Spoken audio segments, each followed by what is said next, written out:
Okay, so tonight we are doing 108 ohms, and we're doing it as what I'm calling circular ohms. So I'm gonna kind of sit this way so that you are to my right and Clint is to my left, kind of making a circle. Can you come a little bit closer just for the sound of your voice, but also just to complete the circle?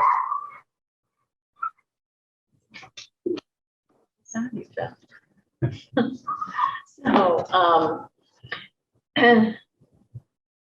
So we're going to talk about sort of all parts of the ohm and the mala beads. So if you've got mala beads, go ahead and grab them.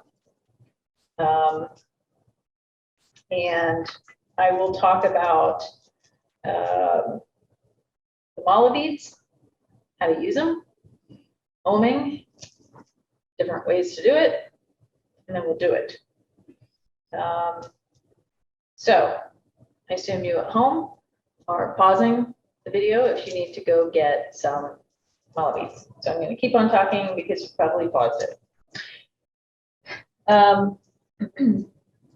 So what we're doing tonight is going through a mala strand, and usually there are 108 beads. I'll talk about the mala strand here in a second. For each bead that we hit, for the most part, we're going to do an ohm. And we're doing it as what I'm calling a circular ohm, in that I want you to practice following your breath, not mine. So ohms are traditionally, technically, it's a chant. And it's since there's several different ways of doing ohms, I do consider it also pranayama, because so before we left, Clint's son was asking, well, how are you doing your ohms? Ohm, ohm, ohm, ohm. And I said, you can do 108 ohms like that, you will pass out. Because part of the practice of doing an ohm is having a nice soft breath, finding a comfortable rhythm. Your lung capacity may be different. So Clint's just getting over a cold, so his lung capacity is going to be different from mine. It's winter, while it's getting there anyway. So the air quality, whether or not it's dry, humid, cold, warm, all of that will have an impact on your lung capacity. If you're a smoker, if you've had COVID, all of that. So I find that it's really kind of, it causes me anxiety to try to follow somebody else's breathing technique, their pace, their speed, and all of that. So that's why I want this to be at your pace. I don't care how long it takes. So this is why I want you to have your own strand of mala so that you are counting. You may get done before me. I may get done before you. My challenge is actually slowing down my breath, because what I've found is that when I'm the one leading or teaching, I'm a little bit amped up, and so I do it too fast. When I've done it with other teachers, when I am not leading, it can take 45 minutes. I've done it the first time, it took 20. If that. So there's that. So I'd like for you to, and we'll do some breathing exercises before we get started, just to prepare your lungs and your vocal cords and all of that to get going. So a discussion about description of the mala beads themselves. So mala means strand or garland. It really means garland. So kind of like Christmas garland. And there's also malasana, is a pose that I love, that Clint practices when he brushes his teeth. So mala, this is actually perfect to be able to see it like this. Here you go. You can see why it's called mala, because my legs are making that sort of droop of like Christmas garland.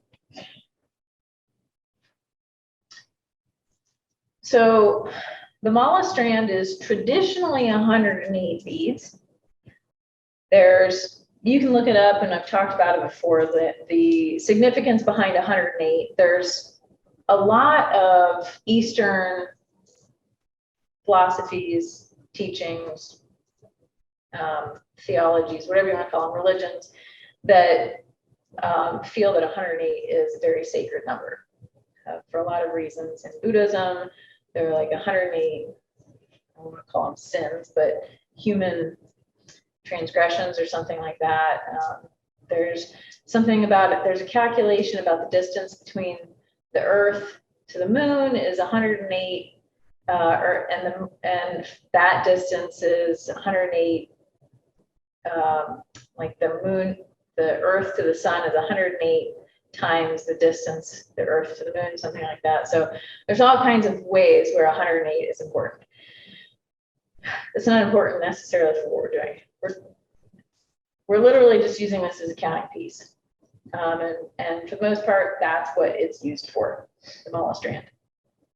You can get a mala strand that has, what's, 27?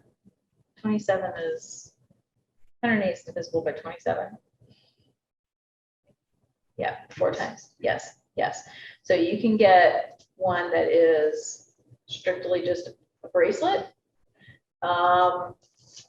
You see plenty of people wearing mala strands around their neck, around their wrists, wrapping it around the wrist. The idea is that you're bringing it with you so that wherever you're going to go meditate whenever you need it.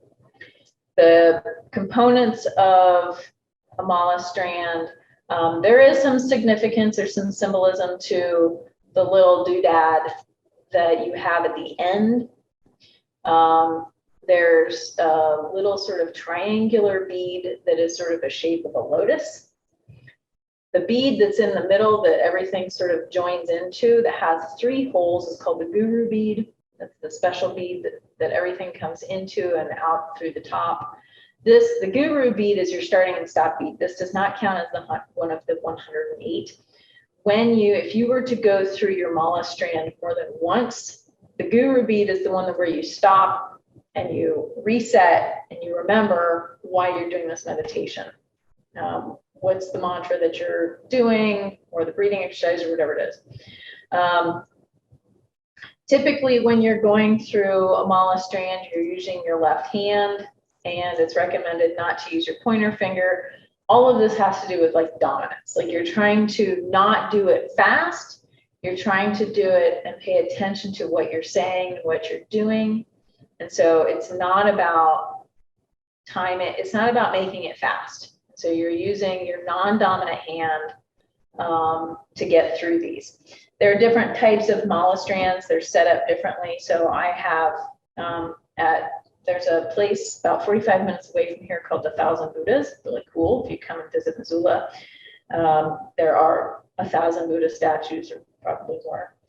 And I bought these yellow jade beads, and I meant to look up what that signifies. So the different beads, the different material that your mala strand is made out of will hold like different energy for you. So you may see, if you see like videos of monks, Buddhist monks, like where they live, you'll see in their little rooms, they have nails on the wall, and they may have several different mala strands hanging for different types of meditation, different energies that they're trying to accomplish. So this isn't just a new age thing. This is the Tibetan Buddhist monks. This is usually what they do. They have, obviously at least one, but they have different types. Some of them are bigger, thicker mala balls, beads. Some are made from seeds. And then they're also set up differently. So my strand is a solid 108. And I specifically brought this as the one that I'm going to lead with, because I didn't want to get thrown off. because there are some, I'll come close to the screen, there are some where you will see special different colored beads. These are counting beads in that you're hitting, that's right after the 27th bead. So it breaks it up, and so that is to remind you when you hit that bead, it kind of serves like the guru bead where you remind yourself why you're doing this. So you're not just chanting and saying words for the heck of it. You're actually pausing and remembering why you're doing this. Those three beads, in addition to the guru bead, again, do not count as part of the 108. So if your mala strand has these special different beads, do not count them. You will slide past those. Can I use yours for a second? So then Clint, last Christmas, we made mala beads together. Clint made one that has knots in between. And the knots in between are actually a really nice feature because it gives you space for putting your thumb in between. And that's actually something that is a concern of mine sometimes when I'm using these beads that are just jammed right next to each other, is making sure that I've got space to get in between. So these are kind of brand new beads for me. I've only used them a few times. There is space in between my beads for one thumb. So I can pull it and my one thumb can fit in between. That's all I get. The more that I work this strand, the more it'll probably stretch a little bit more and I'll get used to using these beads and so forth. But it's going to take some work for me to separate out these beads because I haven't used it much. This other strand that I have is actually elastic. That would be really nice, but it's got those extra beads that I don't want to get screwed up with. So that's the mala strand. How you use the mala strand. So again, you'll have your thumb starting on the guru bead, and you sort of hold it in this like gentle little pinch. It's not between the tips of your fingers. You have the bead resting sort of, I like to have it somewhere between my second and the first knuckle on my pointer finger, and it'll sit there. And I slide, and I'm not using the tip of my finger. I'm using the side, and you can see that the rest of my hand sort of slides along with that and does some effort there. I'm going to say that whatever works for you, do it. There are all of these sort of like rules and things about left hand, right hand, and so forth. Don't let these mala beads and the use of them distract you from your meditation. So it goes along with how your body feels and your seated position and all of that, as far as, you don't want your body in your seated position to be a distraction. Neither do you want how you count and how you use your mala beads to be a distraction. I think that's all I'm going to say about mala beads themselves. If we were to, one last thing, if we were to go past 100, so you hit the guru strand, the guru bead, typically what you're supposed to do is now flip your beads and go through them the opposite direction that you went through. So that you're not always going in the same direction, or it's an energy thing. So usually change direction if you're going to do more than 108. I do have a strand not with me that has 216, and a family friend got it for me from Buddhists that were selling them, old monks that were selling them, and apparently they always did more than 108. They did 216. There you go. It was one long strand. They were really tiny beads. Ohming. Let's talk about the ohm. So ohm is one of the Sanskrit letters in the alphabet. It's the one that you usually see. It looks like a 3 with a little boop and then a little cup at the top. That is the ohm symbol. It is said to be the sound of the universe. It is a universal sound, and it's one of those sounds that, so this is one of those sounds. I'm trying to find a word. This is something from a literary standpoint, but also sort of an auditory standpoint. So this is the best way that I can describe it. So you know there's one of the tastes, one of the sense of taste that we have is called umami. It's that sort of like meaty, salty thing that's kind of like soy sauce and seaweed has that flavor of umami. Home and ohm and the sound of driving over gravel and those sounds to me that are very comforting, and they're like, yeah, they're just a comforting sound. It's not white noise. It's grumbly. It's deep. It goes like deeper into my soul. The sound of like snowflakes coming down at like midnight, and walking on crunching fall leaves. You know, just listening to like easy, gentle waves that don't necessarily have a rhythm. That to me is the auditory version of umami. I'm sure that there's a word for it. I've been trying to find it for years and I don't know what it is. But ohm is one of those words that it just like resonates in your body at a certain frequency. And when you're talking about words and chakras and things like that, there is that concept of resonance, frequency, and what it's doing inside your body. There is a healing aspect to chanting, and it's likened to cats purring. So there is an idea that cats purr as a way to sort of heal themselves as well, that the sound of it, the vibration. So that's what we're creating in our body, is that little bit of vibration. And when you do an ohm, what you're looking for is to settle your voice at a comfortable pitch and volume. So frequently when I'm teaching, I ohm too loud. So tonight I'm going to do my best. I actually practiced before we started here. I want to settle my voice into an ohm that is mine, because that's the whole point of what I'm teaching tonight, is you finding your own pace, your own breath. Traditionally, when you chant an ohm, there's 3 parts to the sound. Ah, oh, when you break it up like that, so instead of just saying om, om, om, you're breaking up the syllables of om, and the first syllable is one. So the first one is going to be the shortest. The second one is going to be twice as long. The third one's going to be 3 times as long. So 1, 2, 3, ah, oh, So is 3 times as long as ah. So it goes something like this. This is the way that I am going to try to ohm tonight. So you're going to follow your breath, taking a deep inhale.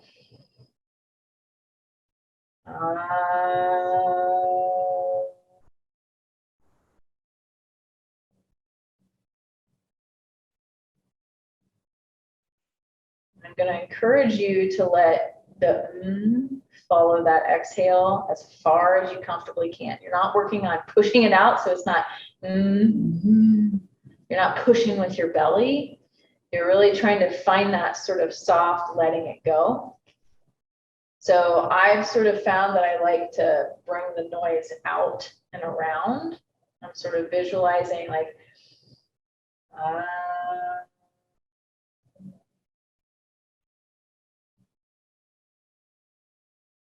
and you're letting your lips just lightly touch. And there is a way to practice it so that it doesn't tickle. My lips get ridiculously ticklish when I'm doing that part. So I gotta watch that. I'm vibrating my teeth. So let's practice. We're gonna start with just some breathing exercises just to get your lungs ready. So finding a comfortable seated position, cross-legged, kneeling, whatever you like. Just notice your breath. Make sure that your chest is up away from your belly.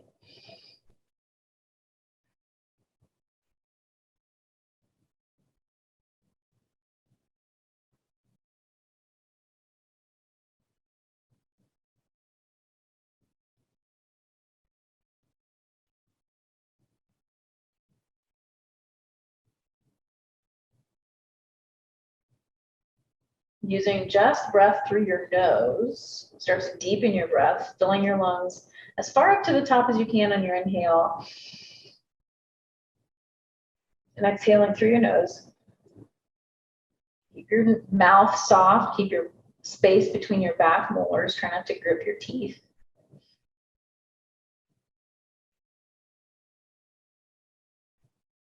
Soften your neck, your face, the tops of your shoulders. So really practice what it's like. Taking deep breaths, not using too much muscle. Keep your body, your upper body, just soft.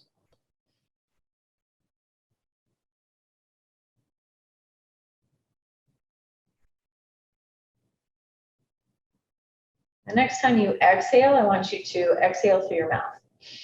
Put some sound to it.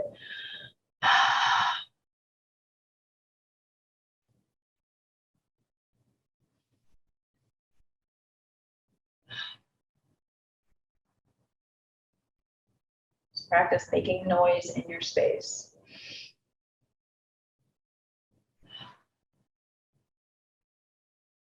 When you're ready, maybe make it something more than just a soft exhale.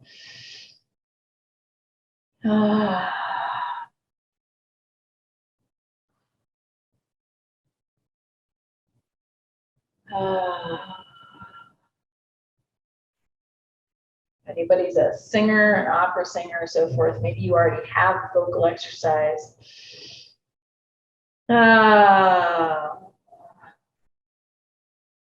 Don't be concerned about what it sounds like. You're just getting your vocal cords ready.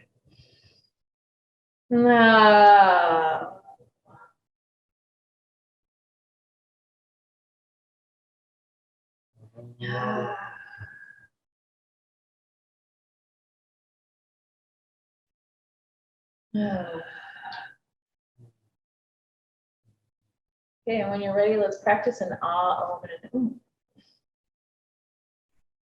Ah.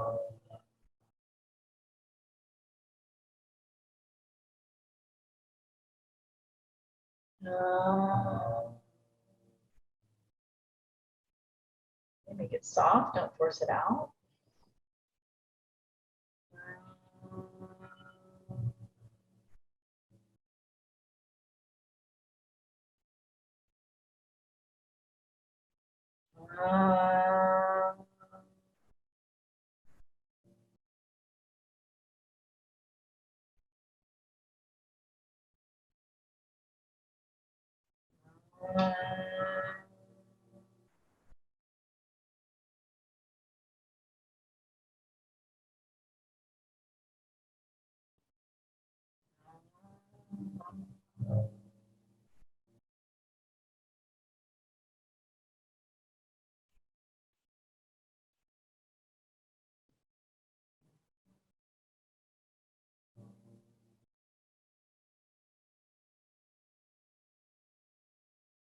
More.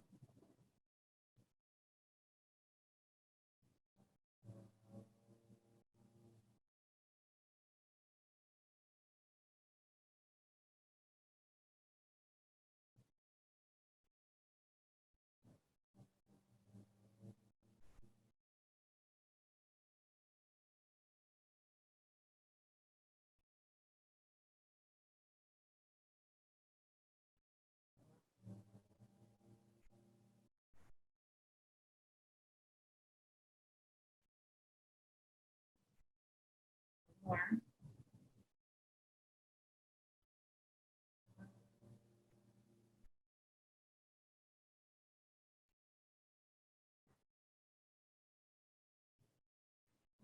Okay. Water handy.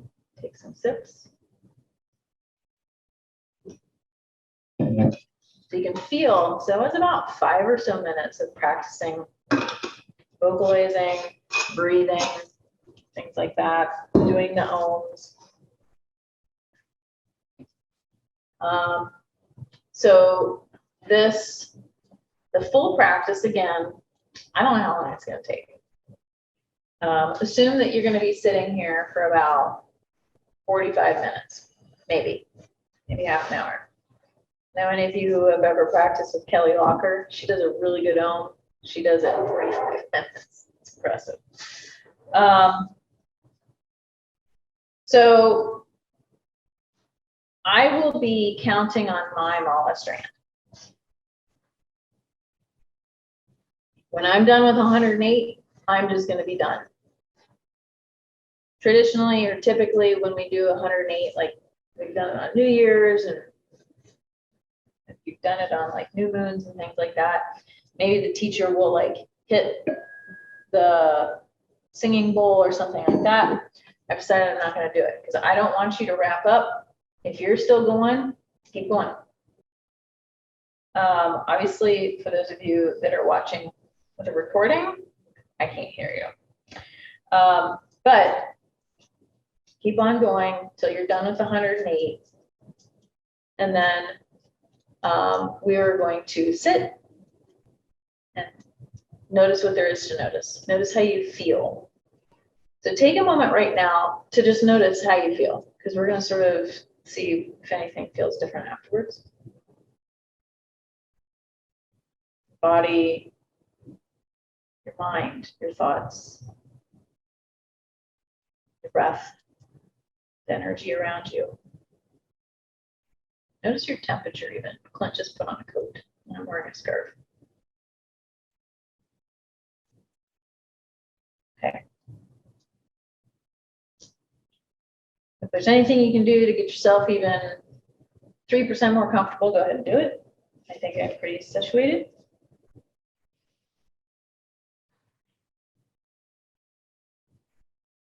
Okay, I will take 2 breaths and then I will start.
I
don't want to say anything else.